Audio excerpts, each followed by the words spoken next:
Ito ay rated SPG, striktong patnubay at gabay ng magulang ang kailangan.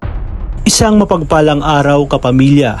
Narito ang pinakahuling kaganapan sa FPG's Batang Quiapo.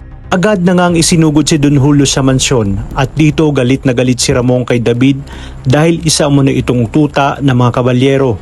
Muntikan na nga niyang tuluyan si David, ngunit pinigilan ito ni Olga. Ayon kay Olga, anak pa rin nito si David. Tugon naman ni Ramon na wala siyang anak na tuta ng mga kabalyero at panigurado umanong kinakampihan nito si Facundo at Catherine.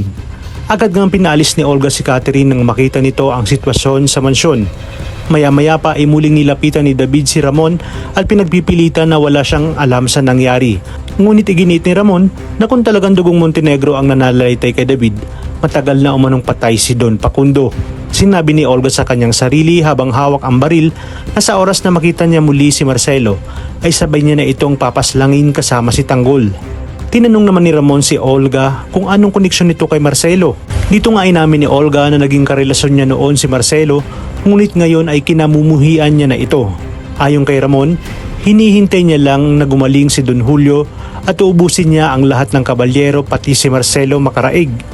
Iginit ni Olga na ibalato na sa kanya si Marcelo dahil gusto niyang pahirapan ito ng paunti-unti hanggang sa magmakaawa na lang itong patayin siya. Ngunit ayon kay Ramon, siya mismo ang papatay kay Marcelo dahil minsan nang pumalpak si Olga at sa kanya umano ireregalo kay Olga ang lasog-lasog na katawan ni Marcelo. Galit na galit naman na pumasok si David sa kwarto ni Catherine at sinabi nito na dahil sa lolo ni Catherine kaya natamaan si Don Julio. Kinuha niya ang cellphone ni Catherine upang hindi makatawag at saka nga ikinulong sa kwarto at pinabantayan sa kanyang mga tauhan. Kaya naman nag-aalala si Don Facundo dahil hindi niya matawagan ang kanyang apong si Catherine.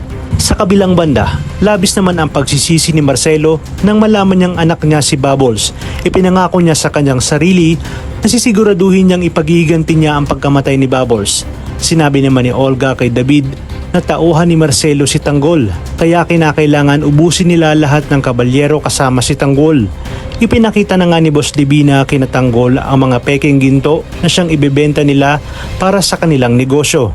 Habang sina Apo Manuel naman ay buo na ang loob na tanggapin ang inaalok na trabaho ni Tanggol dahil nga ginigipit na sila ng kanilang pinagkakautangan. Di na nga nagtagal ay dumating na sila sa mansyon ni Boss Divina.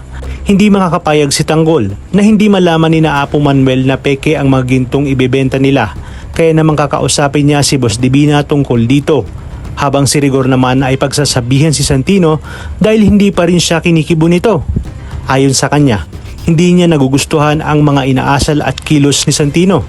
Hinamon naman ni Santino ang kanyang tatay Rigor na kung gusto nito, ipakulong ulit siya dahil total umano, kriminal naman ang tingin nito sa kanya.